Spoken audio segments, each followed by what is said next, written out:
मालगाव येथील सपाटीकरणाच्या नावावरती होत असलेलं मुरुम उत्खनन व वाहतूक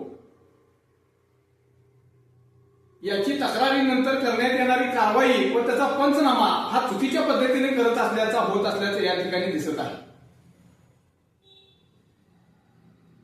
गट नंबर 1988-1 मध्ये सपाटीकरणाच्या नावाखाली गेल्या काही दिवसांपासून मोठ्या प्रमाणामध्ये मुरुम उत्खनन केलं जात आहे आणि उत्खनन करून कमर्शियल जागेमध्ये त्याची वाहतूक करून त्या ठिकाणी मुरुम टाकला जात आहे।